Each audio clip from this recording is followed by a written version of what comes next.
Hey guys, we made it to season 5 of the Us People podcast. I'm your host, Savia Rocks, and in this season, we aim to empower and embrace creativity through diversity as we dive into the fascinating stories and experiences of a diverse range of individuals, highlighting their unique perspectives and creative endeavors, from artists and entrepreneurs to innovators and activists. We celebrate the power of diversity in driving creativity and fostering positive change. Join us as we engage in thought-provoking conversations like I made myself intentionally homeless in pursuit of my purpose. We're aware that a lot of people want to present and they were in my position, and what's worse, they weren't a white male, which is a joke that's even still a thing. I think my family never ever say you can't do something, so full of support for whatever dream. If I said tomorrow I want to fly to the moon, they'll probably say I wish you all the best, Mel. So guys, I just want to say thank you for supporting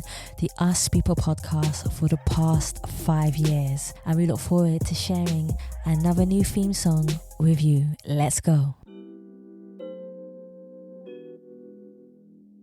Hi, my name's Joe Carter. I'm a DJ, producer, presenter, podcaster and musician, and you're listening to the Us People podcast with Savia Rocks.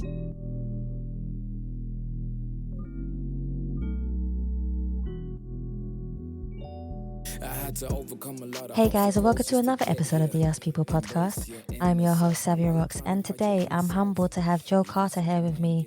Joe is a podcaster, producer, presenter, DJ, and musician. Joe, thank you so much for coming on the Us People podcast. He's laughing already. I like this. No, it's just quite fun, isn't it, when you hear someone read out like your list of what you do. It's nice. It's nice to hear, and thanks for having me. No, you're most welcome. Thank you so much for coming on the show. So my first question for you, Joe, is could you tell us a little bit about your background, of where you grew up, but also how that influenced you to be the person who you are today? Yeah, sure. I mean, I grew up in South London, South East London to be specific, which is a real kind of melting pot of cultures and people, and you get to meet all sorts of different people in all sorts of different places. I grew up around a lot of music. Dad was a musician. Mum was a massive music fan, and quite a musical family as well. You know, ended up in bands with family members and stuff like that over the years as well. So yeah, that's kind of where I came from. Very much music. But also something I found myself at about the age of 10 or 11 was football, and I loved football. And that kind of has a little influence on what I do in some ways as well, and what I've done in my career. That sounds good to me. So here's a question that I love asking every single guest that comes on the show. So when you look in the mirror, what does your reflection say? He's smiling. What does your reflection say to you? But also, how do you emotionally connect to what your reflection is saying to you as a person? Well, I've never really considered that before. When I look in the mirror, my reflection says, well, it depends what day it is, firstly, what kind of day I'm having, how I wake up. I agree. Because we all have up days and down days. You know, we can't all be perfect all the time. So on a good day, it says, you got this, you can do this. And I say, yeah, I have got this. Yeah, I can do this. Let's go and let's go out there and let's win. Oh, I like that. But what about on like a down day? So you have a good day, but on a down day, how is it for you? On a down day, it's a bit of a longer conversation, I guess. It's a bit more kind of trying to say things to myself that I've learned along the way that kind of help motivate me, motivating factors for me that I've come across. And I still try and get to that point where I'm like, come on, let's do this. You got this. You know, don't waste a day. There's something to be made out of today. No, that's definitely true. I do like that one.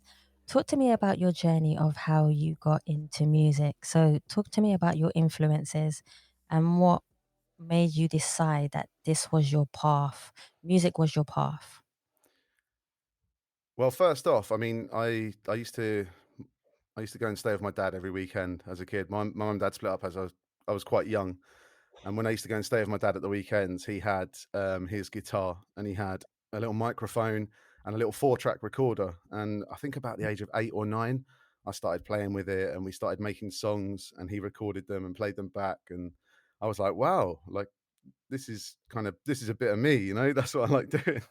And it grew into kind of early teenage years, you know, parties, house parties and stuff like that. Even my mum would be like, come on, get the guitar out, show them what you can do.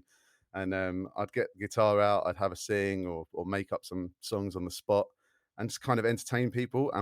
And that's it really. That's the crux of it, is for me, is entertaining people and seeing the reaction on people's faces, bringing joy to people, or any kind of emotion really that you're trying to get across, and seeing the effect that has on those people. And these days it's more about DJing for me, and I like DJing and seeing the reaction that you know, getting that dance floor going. I mean, it's been a while. Yeah, definitely has. But Yeah. that's it. It's kind of addictive. It's addictive, and it's some people call it attention seeking, but Hold on. well, haters gonna hate it, aren't they? You know what I mean? That's what it is. Hear that, guys? Yeah. Yeah. So talk to me about you being a radio presenter. This is something that I'm sure a lot of people would love to do as a profession, along with any other professions, especially when it comes to music. But could you break down a day in your life of what you do, especially as you are a DJ and a radio presenter? Break it down for people who might not understand and want to get into that profession. So for me, I DJ'd as a hobby from sort of 16, 17 years old. I went off to university. I ended up in a degree that I didn't want to be doing, which I think a lot of people can resonate with. A lot of people sort of my age, and it was a lot of pressure of like having to go to uni and do something and be this and be that. And particularly, you know, my circles and my family, I was kind of pushed in that direction, and maybe I didn't want to do it. But what I did do at uni was I met a bunch of cool people. I took my decks with me. I got DJing. I entered a DJ competition. I won the competition. I DJ'd at the Summer Ball, and the rest is history, really. From there, in terms of radio, it's something I came to a bit later in life. So about 4 or 5 years ago, I was like, I'd done a bunch of work in TV back in the day, working in like production in sports television. So at Sky Sports, Setanta Sports. Also did stints at GMTV, somewhere else called the Business Channel, Red Bull TV as well. And that kind of gave me it's a similar kind of buzz, but you don't have the audience reaction right there. You don't have the interaction, the live interaction, or you didn't at that point. I mean, nowadays TV is a lot more interactive and a lot more kind of audience driven. But with the advent of social media, you know, you get a lot of interaction from that as well. And radio offers you that kind of interaction and that live thing. So you can be playing a tune on the radio, you play a mix on the radio, someone bam, Facebook inboxes you, they're like, oh wow, I love that tune, and you get to shout straight back. You get to go, right, oh, out to Savia, she's loving this tune. You know, and it's that connection, I guess. That's it. But in terms of like a day in the life, DJing, you know, it's not a 9 to 5. What it kind of is. You have to do a lot of work, but you're working towards these parties. So I might DJ 2 to 4 times a week in a normal sort of pre-lockdown, post-lockdown situation. And I'll be spending the rest of my time listening to music and building my music knowledge and building my music library. And you know, I've always loved listening to music, and I don't know, I'm a little bit of a deep thinker, so I tend to read into music and read into lyrics and really connect and feel. So yeah, I naturally wanted to listen to a lot of music, and then I naturally want to entertain. So it's that combination that drew me to radio. And in terms of getting into it, I went and did a course at a really cool place called Point Blank in East London, in Hackney Way. Yeah. And I was tutored by 2 amazing tutors there, Michael and Bruno, who had a wealth of experience in the industry with, you know, BBC, Kiss, and lots of other big sort of name radio stations. And that kind of linked me into working at My Soul radio station, that is, you know, for sort of soul heads. And I got in there and I worked as a producer on the drive time show. Then I got my own show, specialist show, and then I started covering daytime shows as well. And it's kind of, it's kind of about who you are and about being friendly and being willing to help and willing to help out and willing to work hard. But all of that said, there's still a bit of luck involved in getting into that, I guess. But yeah, Definitely have for it. no, go on. Sorry, that was it. Oh, you definitely have the voice Oh, to be a cheers. as soon as you came on, the funny thing is, guys, as soon as Joe came on and he just said, "Hey, Savia," I was like, "Yep." That's a radio presenter's voice right there. It's funny actually. That was something that was often said to me when I was younger. Like, you've got the voice for radio. You could do that, and I'd always be like, "No, I'm not interested." But then one day I was like, "Actually, hang on a minute, I could do that." Yeah, sometimes I firmly believe that people tell us what we're capable of, but we don't believe what we're capable of. That is so true. That is so true, and it takes a certain amount of time and a certain Yeah, amount of effort and investing in yourself and valuing yourself more to realize that if you've got something and people are telling you you've got it, then you must y- have it. you must have it, right? Yeah. I definitely believe in that.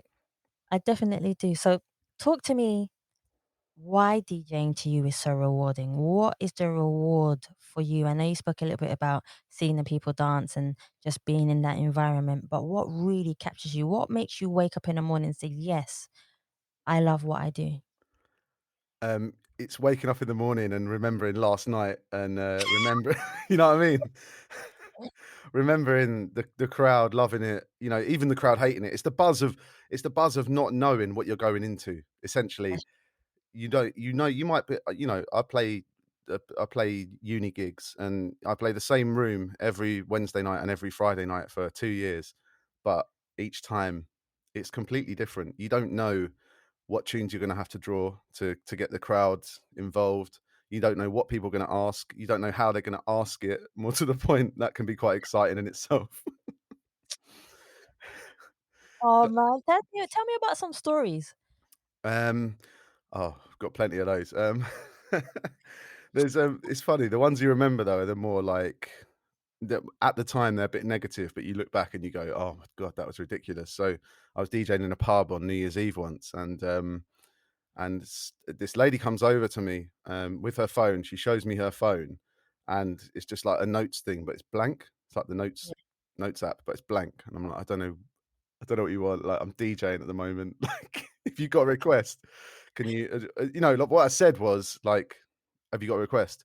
And she was so like drunk that she couldn't really like speak, and I think she thought she'd written something down on her phone. Anyway, I had a friend with me. My friend had gone to the bar or to the bathroom or something at this point, and he comes back, and I say, "Oh, if she comes over again, can you try and figure out what sort of requests she wants and stuff?" And anyway, like 20 minutes later, time passes by. I don't notice what's going on. Next thing I know, a handbag hits me in the face. Oh wow. So, and and then and then she comes over again. Sorry. I'm like, bouncers, bouncers. Like, what is going on? She comes over again to get her handbag, presumably, and she shows me her phone screen. It's just loads of jumbled letters on the screen, like incomprehensible nonsense. And Yeah. that is the kind of thing you can expect if you're DJing commercially. I'm looking forward to it. But also, I've had someone request a song before, and it's on me to decide whether that request is reasonable, and whether it makes sense. If you're playing like a classic funk and soul night, someone comes like asks you to drop some like mad drum and bass tune like Pendulum or something, you have to sort of break it to them gently in a way that I can't Yeah. do that. This isn't the crowd for that. Sometimes people take it really badly, but sometimes people are cool, and I say, look, if you think of something that suits better, come back to me and we'll bang it on. I'm always open to that kind of thing. But one guy just whipped a tenner out of his wallet and went, "Go on, play it. I'll give you a tenner." And I was like, "Mate, I can't do that. I'm not taking money from people for requests. I get paid to do this anyway. Like, I've got the manager to think about. I've got the venue, the rest of the clientele." And Right. yeah, and then he sort of turned it into 20, 40. I was just like, "No." Like, I had to like, I don't know. I just had to sort of stand by my morals a bit and say, "No, I'm here for the music. This is what I'm doing." yeah. So that's a story. I mean, another one that comes to mind is I was DJing at Festival, and we I had I had two DJ sets booked at Festival. One was on the Saturday night at about 3 a.m. and Yeah. then the next one was on Sunday at 11 a.m. So Oh, yeah, I was, it's festival. We all like to have a drink at festival and party hard and stuff like that. So I do my 3 a.m. set, goes, it's banging, it's off the chain. Everyone's loving it. It was like a big funk and soul thing with like some crazy little remixes in there and stuff. People loving it.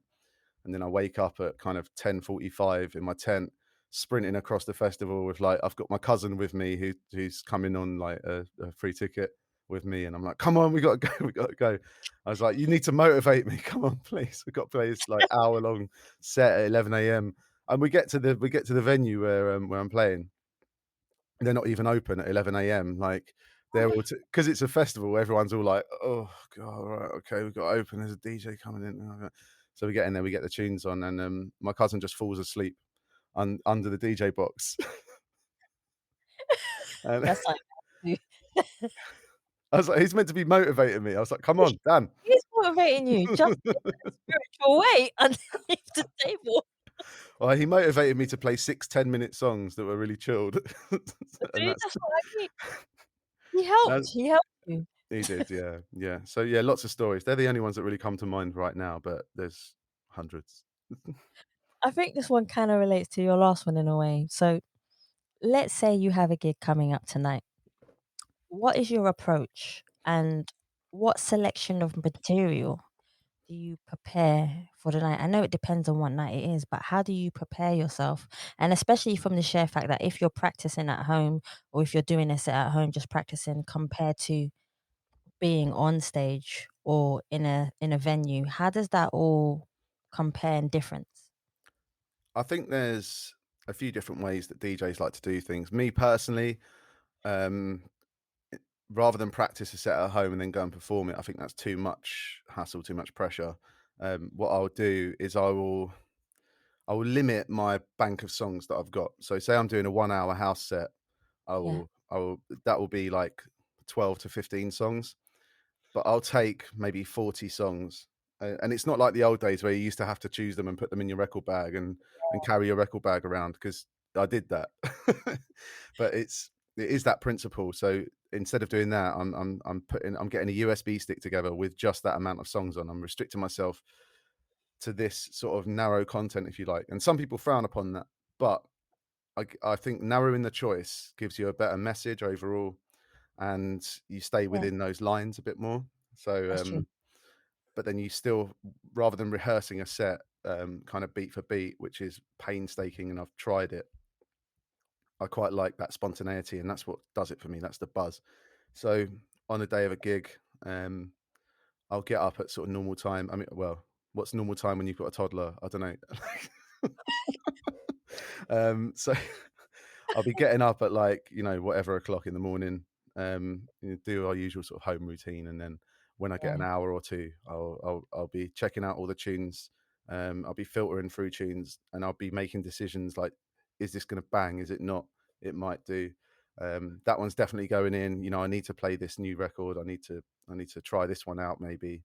And I'll always put a few classics in there, like a few kind of like savers. So not that anything is going to go wrong, hopefully, but if anything does go wrong or anything doesn't really bang, you can just go, right, classic, classic, classic, and the crowd love. People love to hear classic tunes, right? true. Yeah, There's, they say like Kiss FM, for example, has two sister stations, Kiss Fresh and Kistery. Kistery has like 10 times the amount of listeners than Kiss Fresh, and there's a reason for that. It's because people like what's familiar, and they enjoy dancing and singing along to stuff they know. So always take the classics with you. see, guys, that's actually a good thing to say to them. Keep it in a bag. Keep it on a USB. I don't care. Just keep it with you somewhere. Yeah, exactly. Just keep it with you somewhere. So, talk to me about some of your musical inspirations that have helped you. So in terms of being a musician, I played guitar obviously from a young age. I took my guitar to uni with me, even though I sort of dropped out of uni, like as we touched on earlier. I dropped out of uni, but I stayed in Cheltenham. That's where I went to uni. And Cheltenham has this crazy music scene, both kind of live bands and also DJs and clubs and stuff like that. So I took my guitar to Cheltenham and I did a couple of open mic nights as well on the side, and I'd written songs and written lyrics as well. And I think I'm just like traditionally I was like a guitar singer songwriter kind of guy. And my influences would have been the likes of Paul Weller, Billy Bragg. They're the kind of ones that I grew up on listening to.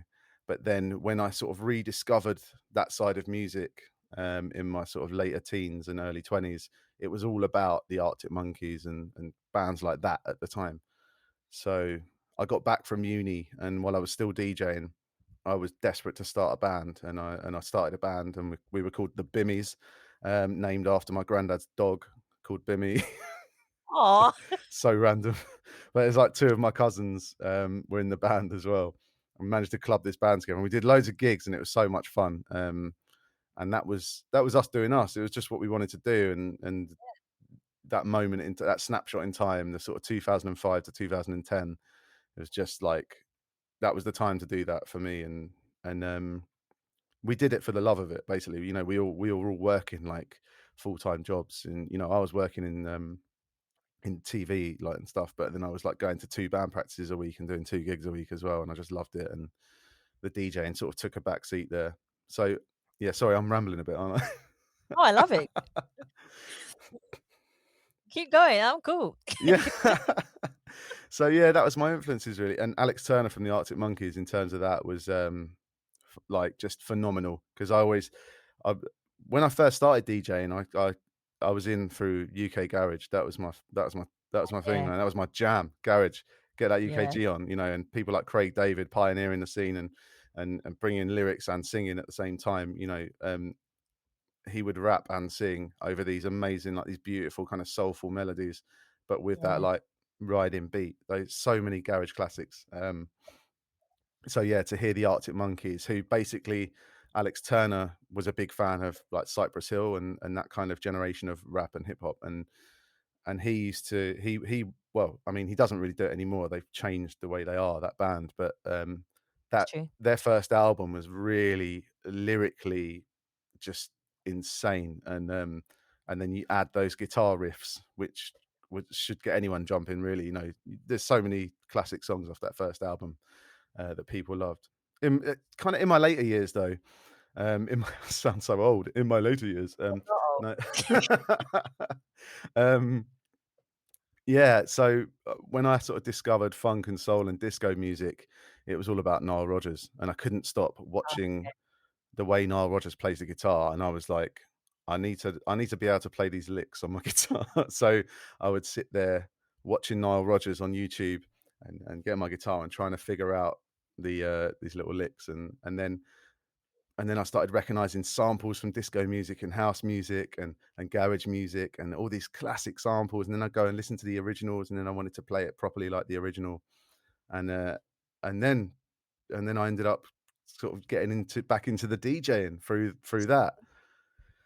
So it kind of, yeah, it all kind of ties in somehow. But I guess what it is, like the main kind of message is like, I was doing me, you do you kind of thing, and just do what you love, and it all kind of come together. That's true. Hard work.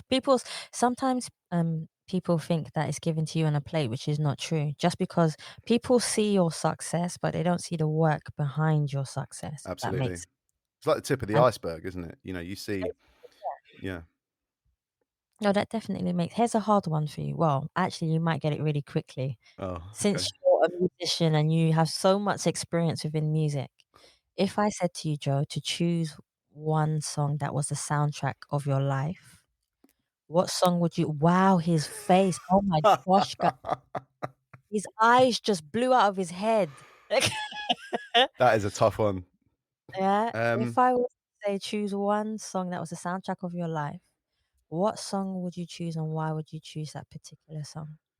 well, firstly, I think it'd have to be some sort of double album compilation with like 30 Oh, that's an songs. album. That's cheating. If I've That's got to choose one, wow, that is tough. One song. What was One, the criteria again? One song that the soundtrack of your life. the So soundtrack of obvi- my life. and because you are so musically in tuned to melodies and lyrics especially, I thought let me target this question at you. Yeah, no, fair. This is a really tough one actually. Off the top of my head, I probably have to go for something that inspired me like early days, but then I don't know. There's so much music out there. It's an Yeah. almost impossible question to answer. I'm trying my hardest now. I'm racking my brains trying to think of one song. Um, I mean, actually, okay. I'm gonna go with, and call me romantic, but when my wife and I got married, the first Okay, dance at our wedding was "It's a Love Thing" by the Whispers, fair enough. and that is a tune.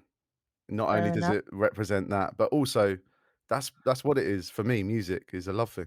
I love it, and That is true. um, that's kind of all I got on there. Sorry. Um, That makes sense to me. That's good enough for me. If that song resonates with you and you are boogieing it down on your wedding night to that song, then that says it all.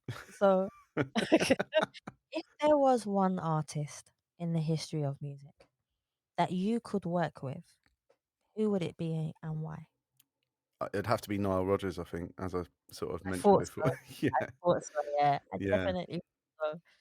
The Oh man wow, is just a legend. I mean, you know, his guitar's called the Hitmaker. He's had the same guitar for like 40 years, and he's written all of oh, those. He's written all of those licks on it. You know, he's written Everybody Dance. He's written, you know, Diana Ross, I'm Coming Out. He's written Get yeah. Lucky, Daft Punk, and you know, he's written so many tunes that he's written tunes for Duran Duran. He's written tunes for all kinds of people on that guitar. And I would love to just sit in a room with him for like an hour and just be like, hey, show me what you Can I put- do. Yeah, yeah. give me some tips. Yeah. Whoever his guitar's been blessed.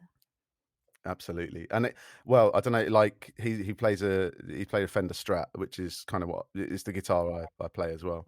Yeah, And just yeah, it's beautiful. I would love to be able to do what he does, but also to work with him, because do you know what the main thing is? He knows how to get people moving. He that's what he wants. Yeah, he I mean, people might argue this, but to me, he invented disco. And disco music, you know, when it came around in the 70s, was it was a genre like any other genre, but basically DJs were playing it in the clubs, and it wasn't long enough. People wanted to jam to those tunes for longer, so yeah. the long player or the LP was born. It was like, or the 12-inch single, sorry, was born. It's a 12-inch thing that you can fit like 9 minutes or 10 minutes of song on, instead of a 3-minute 45 LP. So people were making these longer cuts of disco tunes, and then a DJ was like, how can I make it even longer? Instead of just fading one out and fading one in, I'm going to put them together and beat match it. And that was DJing born, and house came out of that, and all kind of DJing that comes out of that's around now comes from disco. And Nile Rodgers invented it. So Hey, we bow down to you, okay? yeah. We bow down. Here's one for you. So there's DJs, there's old school DJs, and there's new school DJs. And the reason why I put them both into two different brackets is because of this. You get old school DJs, like you were saying, who used to carry the records round and properly mixed tunes together. And then you get the new school DJs, yeah, and there's no detriment to them by me saying this, who have a software and everything is kind of done for them. Break down the pros and the cons of each one in just your opinion. And which one do you prefer to be the realist DJ? Right. So yeah, DJing was born out of of beat matching. You know, software didn't do it for you. First thing I'm going to say is both of these, you know, an old school DJ and a new school DJ, if you like, you know, a DJ that started yesterday and a DJ that started in 1980, they have their merits. It's about how Yes. hard you work and how you use what's in front of you to do that. I'm someone that's kind of born between the generations. So when I first started DJing, I think the first ever CDJ came out, which was like the CD version of a turntable. And some people were like, what is this poison to the industry? If they could see what you do now. But now it's kind of like it's accepted that it's CDs and controllers, and yeah, fair play, you've got the software to do it, but can an old school DJ manipulate the DJ software like a new school DJ can? That is true. It's kind of like anything. It's kind of like getting a black cab and then now getting an Uber. It's like it's evolved, and you have to move with the times, and technology has taken us into new places, and without that technology there wouldn't be certain songs, there wouldn't be certain DJ mixes, there wouldn't be certain DJs. For example, like something like dubstep, that kind of evolved out of slowing down drum and bass on some software and beefing up the bass and all sorts of stuff like that, which you couldn't do in 1980, 81, 82, when you literally just had 2 record players and a crossfader. That's true. So yeah, I mean, for me, the real G's are the OGs who are still around now using the new stuff. There are the ones that have the base in the knowledge of how to mix and beat match. Like for example, there's DJs that learned to DJ before kind of, some of the guys I've worked with at My Soul, they're in their 50s, in their 60s, and they learned to DJ on the original sort of in the original format, if you like, and now they're rolling with the times, and now they have learned, and they're the people that are still around, and they're the people that are still doing gigs, and they're See, there's so 2019, summer of 2019. I was going to say last year. Then it feels like the whole year has just disappeared. But it was actually it's actually like nearly 2 years ago. Southport Weekender Festival in Crystal Palace Park. I was there with My Soul, and I hadn't even seen the lineup. I was just there, like, come on, let's go, let's do this. And someone says, "Oh, David Rodigan's on in the tent over there in about half an hour. Do you want to go?" And I was like, "Yes, I want to go." Right. I'd never seen Rodigan before, and I had the pleasure of being able, and the privilege of being able to watch him from the side of the stage. And let me tell you, man, like, that's a perfect example of an old school DJ who is so in touch with how to do things the new way, and he has maintained his relevance. And he's got every dub plates on CD or USB. He doesn't use vinyl, and he works the crowd. The thing about David Rodigan, right? He does his DJ set mostly from in front of the DJ box. He's just like leaning over, doing the mixing, and then he's like interacting with the crowd. He's got this crowd going crazy. I've never seen a DJ do it like that before, and that was inspirational for me. see, that's what I like to see. What about you? How do you feel that? I'm not saying compare yourself, but I'm just saying, how do you feel like you have evolved from when you first started to who you are now and how you DJ? Yeah, good. Yeah, that's a good shout. When I first started DJing, I got some cheap turntables off a friend of a friend. They were like £100. It was pretty rubbish equipment, but it got me going. And I was in my bedroom 24/7 with about 5 garage vinyls, because they came with the decks. Someone else had given up. I was like, "You're giving up. I'm not giving up." Let's see what I mean. Yeah, and it was like Pied Piper, Do You Really Like It? It was Yeah. TKS Flyby, it was Jaheim Just In Case, the remix, something, and it was a few just bangers.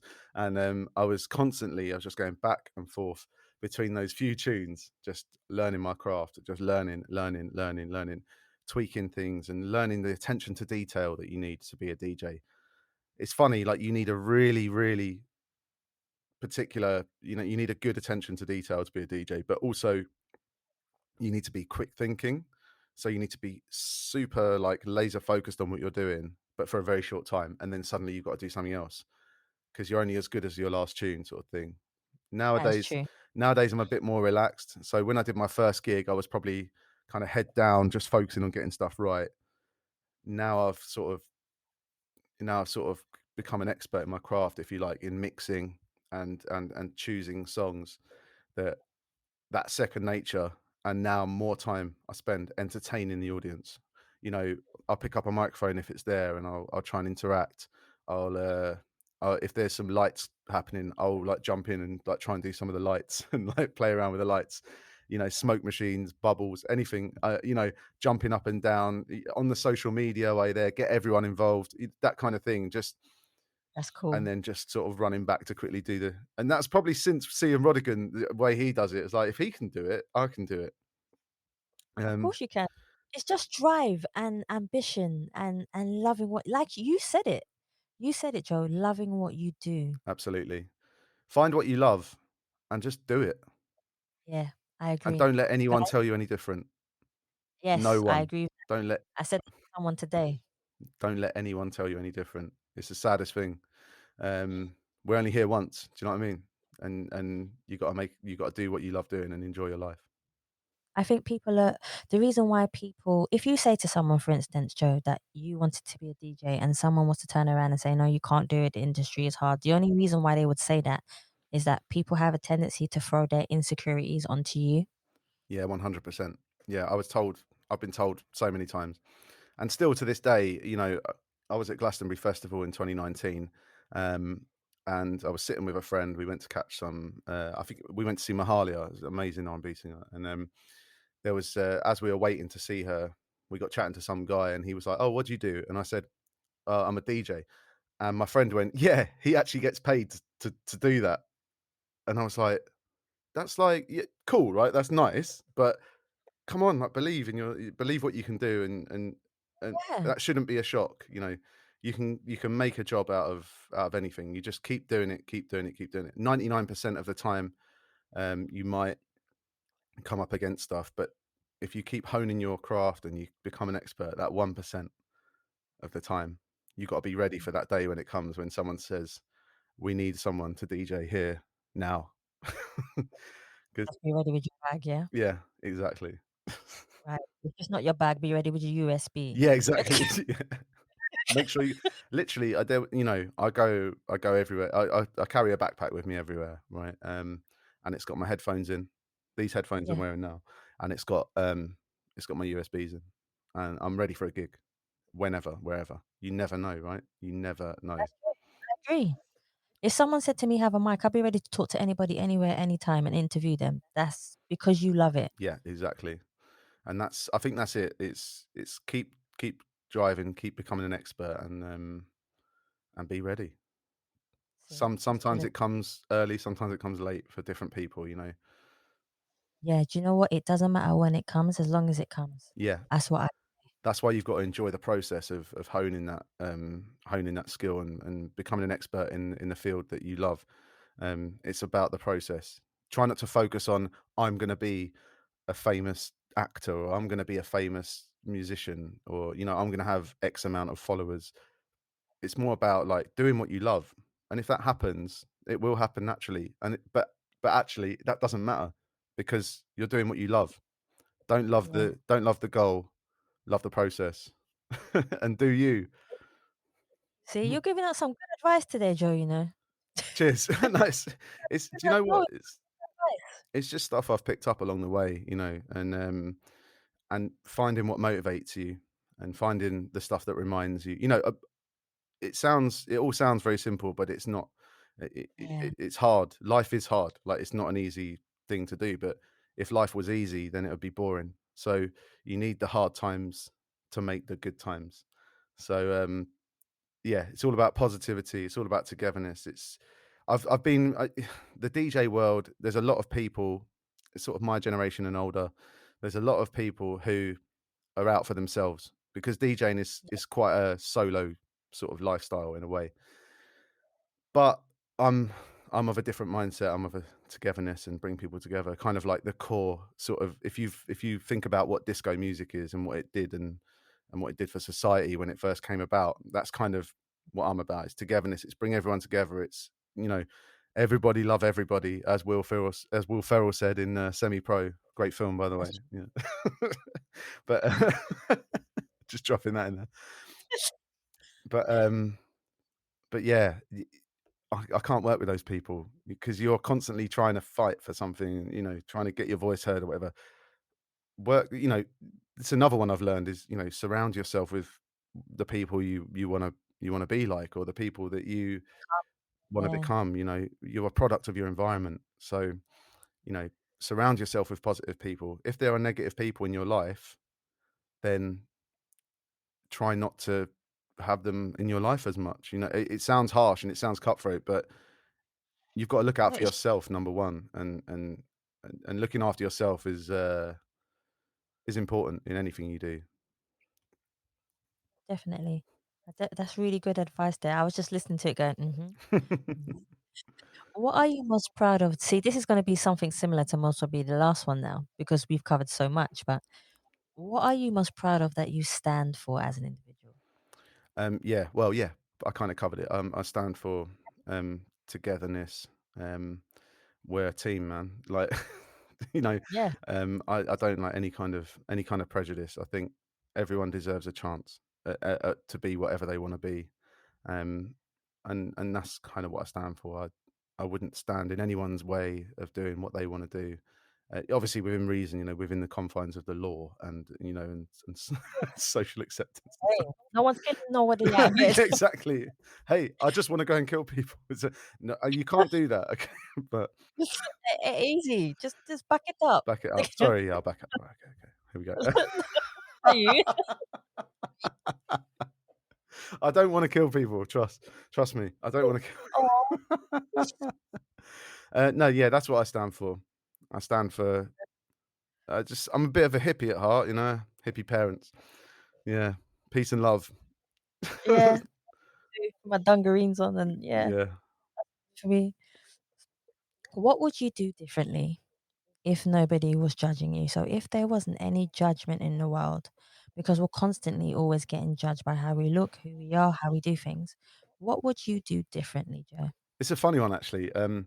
I just, I just saw something on Instagram just before we started this, and I put it on my stories, and it was just a thing that said, "No, you don't have to lose your lockdown weight by June 21st." And I was like, "That's so true." So many people, like, people need to Yeah. hear that message.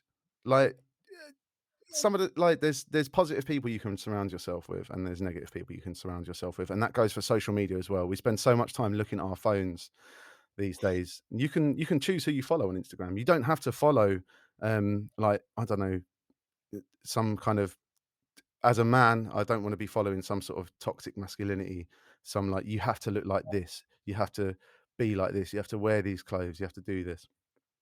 It's something I've learned recently, is to just ignore judgment. Like, it's kind of what you touched on earlier, Savia, is like, people project their insecurities onto you, and It's true. you just have to let that go, and you can't be letting that involve you can't be letting that kind of inside your mind and your mindset.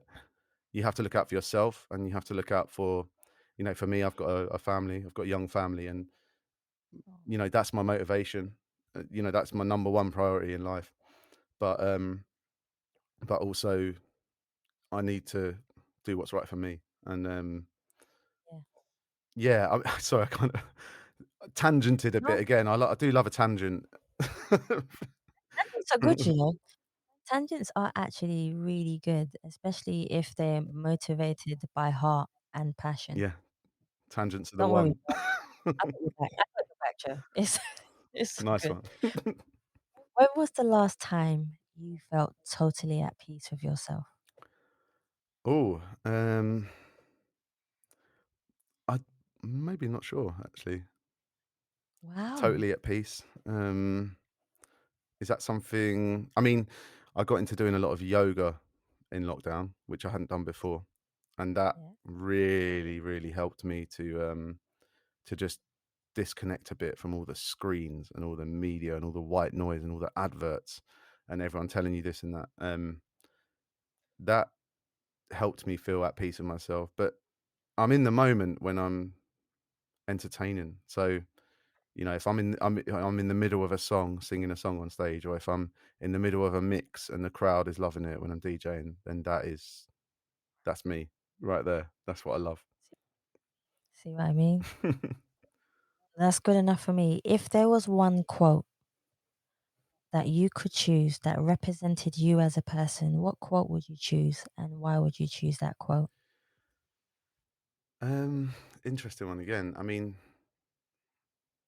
I think I've touched on it a few times, is just a really simple one that, you know, you see it every day, but I think a lot of people, I ignored it for a long time. It's just you do you. Yeah. And there's so much in that, you know, if you're a deep thinker like me, there's so many ways you can read into that. But essentially, it's kind of like, you know, do what you're good at and do what you enjoy doing. You don't have to be good at it straight away. You know, failure is a lesson. The more you fail, the more you learn, the better you get. Yeah. And if you're trying to, you know, tomorrow I might wake up and go, do you know what? I want to try knitting. I've never done knitting before. I want to try knitting. I'll do it. And that's me doing me. And people might be like, you're crazy. What's wrong with you? You're a DJ. You can't do knitting. And, you know, like, What? yeah, exactly. So Say knit me a jumper. What do you I mean? now knit you the best jumper. Thank you.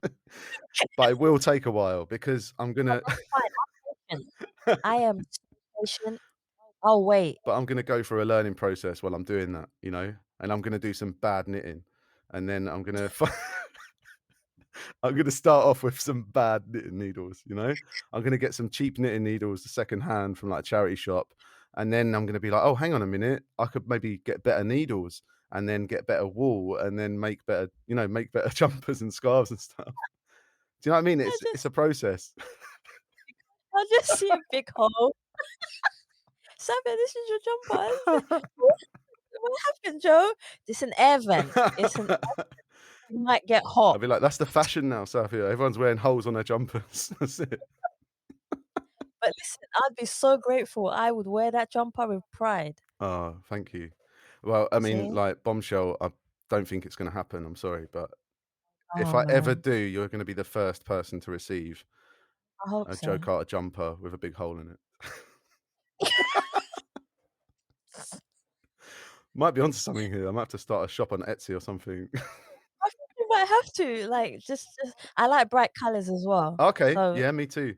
I like see it's you know, like I've got this jacket called the disco jacket. It's a bomber jacket, and oh that must be neon colours. it's well, I've got a couple actually. This one, my favorite one though, is just pure. It's all gold sequins, just like bomber jacket. Ooh, Whew, yeah, you bust that out on the DJ set, and people, wow. yeah, exactly. I'll let you do the singing.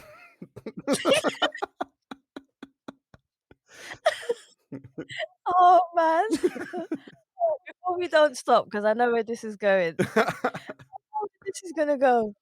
So if you could give any advice to any fans you have or any followers you have, and we all have them, even if they're undercover, because we're always inspirational to someone, even if we don't have the confidence.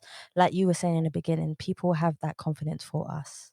If Absolutely. you could tell people how to not give up, be positive, no matter if you haven't got the support you need or you haven't got the funds you need, how can you remain positive and keep striving for your goals to be who you want to be in life?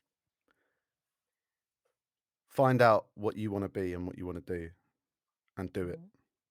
And don't let anyone else get in your way. And make sure everything you do is towards that final goal. And if you whatever it is, you know, um, there's there's a lot of different things you can say like in this situation, but again, it comes back to that kind of you do you, trust the process, do what you enjoy. You're not here for long, and That's true. you really aren't. And when you get to 36 and you go, hang on a minute, I'm not like young anymore. But you know, some people go, you are young, and then you're like, okay, yeah, maybe I've got some time. But but it's that kind of thing, isn't it? It's yeah. I think I'll keep it short and sweet. You do you, and Yeah. follow your dream. And it's not a cliche. That is the truth, and it can happen.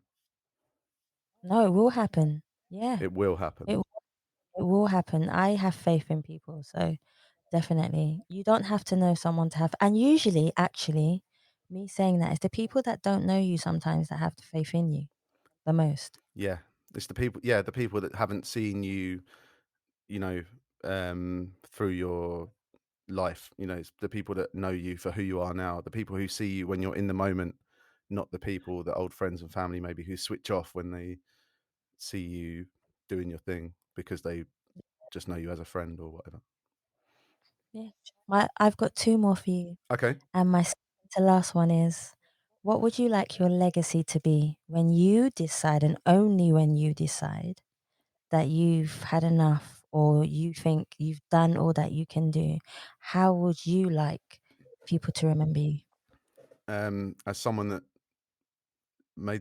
brought a smile to their face, as someone that entertained them. But to be honest with you, I think I'll be doing it until the day I die because I love it. I like that. That's a good answer for me. Yeah. That's a perfect answer for me. And finally, my last one for you, and you're going to be ready for this one, is, well, his face is like, oh, it's not that bad, Joe. Here we go with a knitted jumper. It's not that bad, Joe. Finally, where can we find you on all your social media platforms? And if anybody would like to get in contact with you, like I've had the pleasure to, where can they find you? Yes. So Facebook, Instagram, Twitter at Joe Carter Music. It's Joe with an E. Then yeah, Carter Music. Joe Carter Music. Best place is Insta. That's where I am most of the time. In terms of social media, and yeah, that's the best place to get in touch. Cool. Joe, this is where I say to you, thank you so much for coming on the Ask People podcast. Thank you for your kindness and your sense of humor. I've loved every second of it. Thank you so much. Thank you for having me. I've had a great time as well. Thanks. It was lovely to finally get to chat to you. Yeah, most definitely. It definitely was. Guys, thank you so much for listening to the Ask People podcast. And please remember, you can subscribe to Spotify, iTunes, Google Play, and any other platform that you prefer listening to. Please also follow us on Facebook, Instagram, and Twitter. You can also donate to the Ask People podcast by simply going on the Savia Rocks website or just typing in paypal.me/Us People podcast. Guys, thank you so much for listening. Stay happy, stay positive, and as always, please continue to be kind to one another.